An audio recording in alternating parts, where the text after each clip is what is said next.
In this video, I'm about to show you 10 Italian restaurants you should never eat at, and why, along with 5 that are actually safe and worth trying. Starting with number 10, Olive Garden. Let's start with a place that almost everyone has heard of at some point, even if they've never actually been there. Olive Garden. The name itself already paints a picture in your head. Warm Italian comfort, endless pasta, family-style dining, something cozy and authentic. And that expectation is exactly where most people walk in, emotionally prepared for a real Italian experience. But that expectation is also the first thing that gets tested, because Olive Garden isn't really trying to be a small, authentic Italian kitchen. It's a large-scale American-Italian chain built for consistency, volume, and predictable taste across thousands of locations.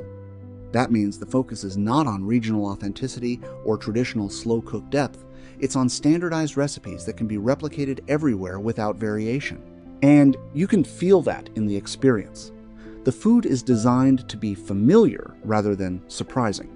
Sauces are adjusted for mass appeal, flavors are tuned for consistency, and the overall menu is built around what most customers already expect Italian food to taste like, not necessarily how it's made in traditional settings. That's the real disconnect. It's not about bad food, it's about the gap between branding promise and culinary reality. The name suggests tradition, but the system is built for scale. So, Olive Garden becomes less of an authentic Italian experience and more of a comfort food interpretation of Italian cuisine designed for the mainstream. Number 9, Bertucci's. You know that moment when a restaurant's name makes you imagine something way more authentic than what it actually is? Bertucci's is exactly that kind of case. The name feels like it belongs to a small family kitchen, not a full-scale restaurant chain. But the experience doesn't really start in a small Italian kitchen. It starts in a system built for consistency. Bertucci's is a casual dining chain, which means everything from the menu to the cooking process is designed to be repeatable across locations. Dishes aren't created to vary or reflect regional Italian traditions. They're built to taste the same no matter which branch you walk into. And that's where the feeling changes. The menu focuses on familiar, comfort food versions of Italian-inspired dishes, pasta, pizzas, creamy sauces, and things that are easy to standardize and serve quickly. The goal isn't complexity, it's predictability. So when people talk about their experience, it's often less about discovering something new and more about getting a familiar version of what they already expect Italian food to be. And that's the key difference here. Bertucci's isn't pretending to be a small local trattoria. It's operating as a chain that translates Italian-inspired dishes into a consistent dining format for a wide audience. Number 8, Fazoli's. Let's be honest. Fazoli's is the kind of place you end up at when you're hungry, in a hurry, and not in the mood to think too much about food decisions. It doesn't really sell you a dream of Italy. It sells you on quick, Italianish food that will fill you up. And that's already the mindset shift right there. You're not walking in expecting a handcrafted pasta experience or some deep culinary story. You're walking in expecting speed, comfort, and something familiar enough that your brain doesn't complain, and the brand knows that perfectly. Fazoli's sits in that fast casual space where everything is built around one thing. Keep it simple enough to serve fast and consistent enough that nobody gets surprised. The menu is basically a collection of safe choices, things people already recognize and feel comfortable ordering without overthinking. In real experience, it's not about, wow, this is amazing. It's more like, okay, this did the job. And honestly, that's the relationship most customers have with it. No emotional attachment, no discovery moment, just quick satisfaction. And that's the interesting part here. Fazoli's doesn't pretend to be something it's not. It's not chasing authenticity awards or fine dining energy. It's built for a speed-eating culture where food is more about convenience than storytelling. Number 7, Romano's Macaroni Grill. Let's talk about a restaurant that sounds like it should be full of personality, just from the name alone. Romano's Macaroni Grill. It gives off that warm, rustic, old Italian kitchen vibe where everything feels slow-cooked, loud, and full of character. And that expectation is exactly where most people walk in. But the real experience is shaped by a very different reality, one built around the consistency of chain restaurants. This isn't a small neighborhood kitchen where every dish has its own personality. It's a structured dining system where recipes are designed to be repeatable across locations, so the experience stays familiar no matter where you go. You'll still get the Italian-American staples, pasta dishes, creamy sauces, and grilled items. But the focus is more on reliability than surprise. The flavors are tuned to feel accessible to a wide audience, which means they often lean towards safe, familiar profiles rather than bold regional character. And here's where the personality gap shows up again. The branding feels warm and handcrafted, like someone is cooking with personal attention in the back. But the actual operation is closer to a standardized kitchen model, where timing, portion control, and consistency matter just as much as taste. So the experience ends up sitting in that middle zone. Not fast food, not fine dining, but a controlled version of Italian-American dining that prioritizes uniformity over individuality. Number 6. Sbarro. The moment you hear the name Sbarro, you probably don't picture a quiet Italian kitchen or a slow, handcrafted dining experience. You picture a mall, a food court, maybe a quick slice grabbed in between shopping bags. And that mental image is actually closer to reality than the name might suggest. Sbarro is built around convenience-first eating. Its entire setup is designed for high-traffic locations like malls, airports, and busy public spaces where people aren't planning a full dining experience. They're just looking for something quick, visible, and ready to eat. That's why the food service model focuses heavily on speed and accessibility. Pizzas are typically prepared in advance and kept ready for quick serving, allowing customers to get food almost instantly. The system prioritizes turnover and availability, rather than slow, made-to-order preparation. And this is where expectations and reality sometimes diverge. The name carries an Italian association, which can lead people to expect something more traditional or artisanal. But the actual experience is shaped by its environment, fast-paced, practical, and designed for convenience rather than culinary depth. The flavors are intentionally straightforward and broadly appealing, designed to satisfy a wide range of customers quickly rather than to deliver complex flavors or regional authenticity. So Sbarro isn't really trying to be a destination dining experience. It's more of a grab-and-go solution for moments when speed matters more than storytelling on a plate. Number 5. East Side Mario's. There are some restaurants that don't just sell food, they sell a mood. East Side Mario's is one of those places where the entire experience starts before you even sit down. The music, the decor, the loud energy, everything feels like it's trying to convince you that you're in for a fun Italian night out. And that's the interesting part. The experience begins with atmosphere, not food. Because before the first bite, you're already influenced by the environment, the casual chaos, the friendly vibe, the exaggerated family-style feeling. It's designed to feel social, energetic, and slightly over the top, making the visit feel like an event rather than just a meal. But once the food arrives, the focus shifts back to simplicity. The menu is built for familiar dishes that are easy to recognize, easy to serve in large portions, and easy for most people to enjoy without risk. It's less about culinary detail and more about comfort eating in a group setting. And that's where East Side Mario's actually makes sense. It's not trying to be a quiet, traditional Italian dining space. It's built for noise, groups, shared tables, and a relaxed, do not think too much kind of meal experience. So the real identity here isn't authenticity. It's atmosphere-driven dining, where the vibe does more work than the menu itself. Number 4. Buca di Beppo.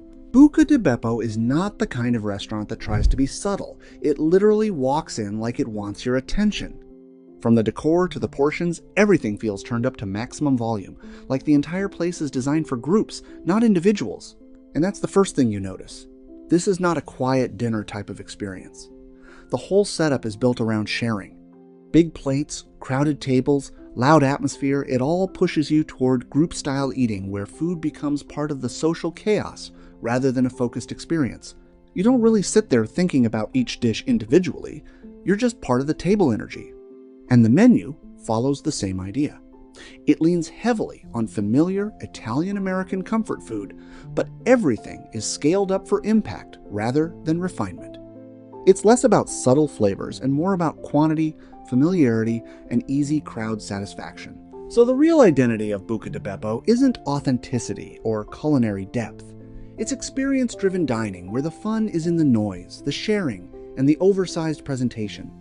It doesn't try to feel like a traditional Italian restaurant at all. It's a themed group dining space where food is just one part of the overall atmosphere. Number 3. Spaghetti Warehouse. Spaghetti Warehouse is one of those places that immediately tells you it's not trying to be subtle.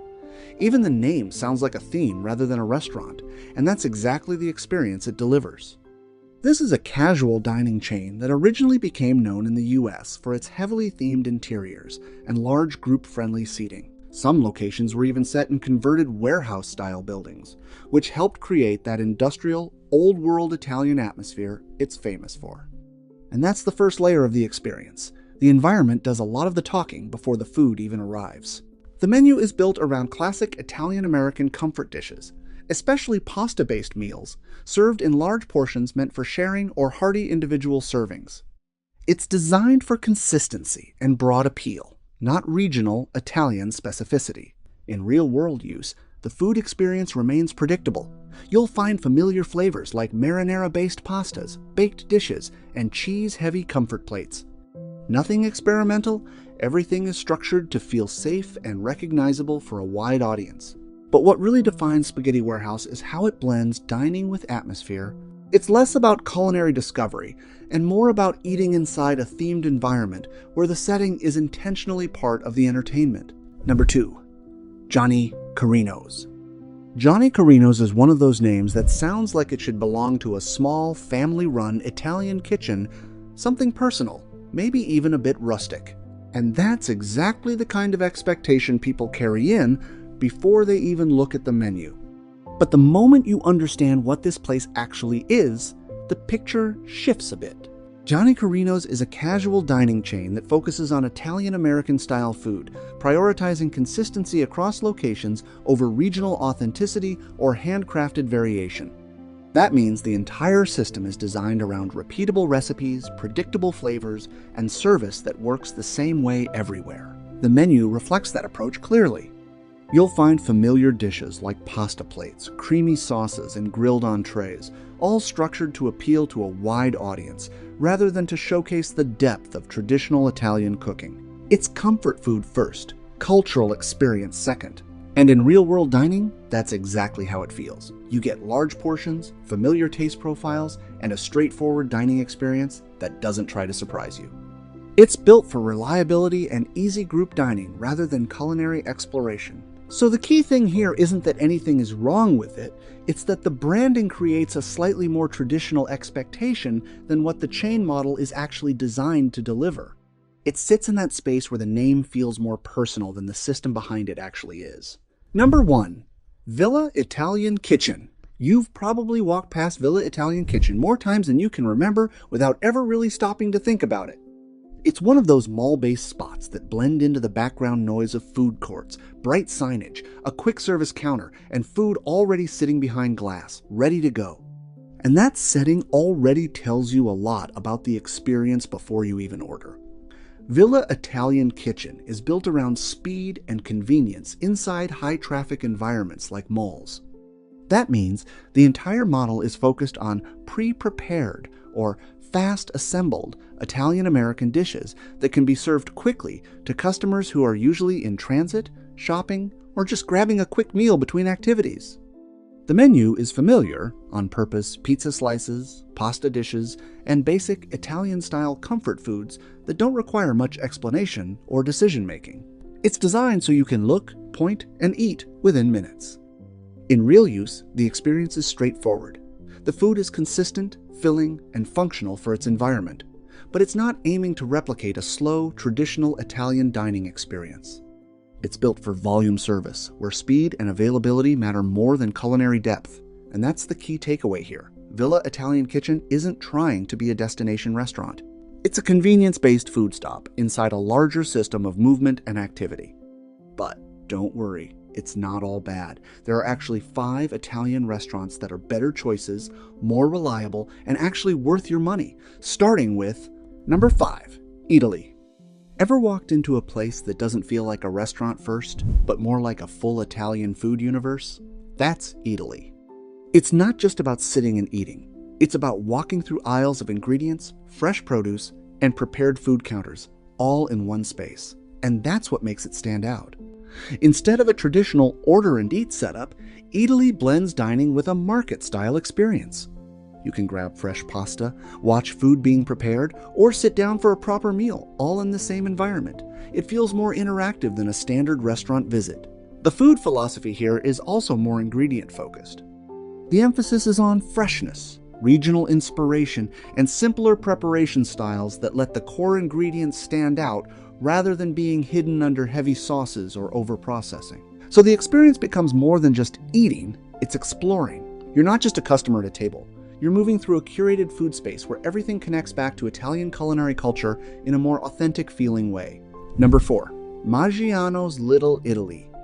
Maggiano's Little Italy feels like the kind of place that actually wants you to slow down and sit for a while. It's built around a more traditional sit-down dining experience, where the focus is on comfort, portions, and a relaxed atmosphere rather than quick turnover. And you can feel that the moment you enter. The restaurant leans heavily into Italian-American family-style dining. That means big portions, classic pasta dishes, and recipes that feel familiar but still more thoughtfully prepared than fast casual chain versions. It's designed for shared meals and longer conversations at the table. Unlike more rushed dining spots, Maggiano's puts effort into creating a consistent, full dinner experience from appetizers to desserts, making it feel more complete as a dining choice. So instead of being about speed or convenience, this place focuses on comfort, sit-down service, and a more relaxed food experience where the meal itself becomes the main event rather than just something quick between plans. Number 3. Carrabba's Italian Grill. Carrabba's Italian Grill is one of those places that feels immediately more grounded than typical chain Italian spots. The vibe is warm, slightly rustic, and focused on sit-down dining rather than quick turnover, which already changes the whole experience. And that's the key difference. Instead of rushing you through meals, Carrabba's builds its identity around a more relaxed dining pace. You sit down, order courses, and the experience feels more like an actual meal than just food service. The atmosphere leans into comfort, dim lighting, table service, and a focus on making the visit feel intentional. The menu also reflects that approach. It stays within Italian-American classics, but with a slightly more prepared, kitchen-focused feel than fast casual chains. You get pasta, grilled dishes, and sauces that feel more like they were cooked in-house rather than mass-produced. Number 2. North Italia. North Italia feels like the modern version of an Italian dining experience. Cleaner, more design-focused, and slightly more refined in its presentation than traditional casual chains. The first thing you notice is the atmosphere. It's not loud or overly themed. Instead, it leans into a more modern restaurant aesthetic with a polished urban feel. That already sets a different expectation before the food even arrives. And the food matches that direction. North Italia focuses more on chef-driven, Italian-inspired dishes rather than purely standardized chain-style menus. You'll see handmade pastas, wood-fired pizzas, and dishes that feel a bit more curated in their ingredients and presentation. The experience is still accessible, but it feels more elevated compared to typical family-style Italian chains. Portions are balanced, flavors feel more refined, and the overall dining experience is designed to feel like a step above casual comfort food. So North Italia sits in that modern Italian dining space. Not overly traditional, not overly fast, but more focused on a clean, contemporary restaurant experience. Number 1. Il Fornaio. Il Fornaio is one of those restaurants that immediately feels calmer the moment you step inside. The noise drops, the lighting softens, and the whole atmosphere starts leaning towards something more intentional than a regular, casual dining experience. And that shift is important. Instead of trying to feel like a fast chain or a themed Italian spot, Il Fornaio positions itself closer to a traditional Italian-inspired dining style with a stronger focus on baking, fresh preparation, and a slower pace of service. You're not being rushed through courses. The experience is built to unfold gradually. The menu reflects that direction clearly. It includes freshly prepared pastas, breads, and classic Italian dishes that feel more structured and ingredient-focused compared to heavily standardized chain versions. There's a noticeable effort to keep flavors closer to simple, recognizable Italian culinary foundations rather than overly modified interpretations. And the dining experience itself supports that. Service tends to be more paced, portions feel balanced, and the overall setting encourages sitting down and actually spending time at the table rather than treating it as a quick meal stop. So Il Fornaio sits in a more refined space within this list. Not overly flashy, not rushed, but steady and experience-driven, with the focus on the meal as a whole rather than on individual dishes.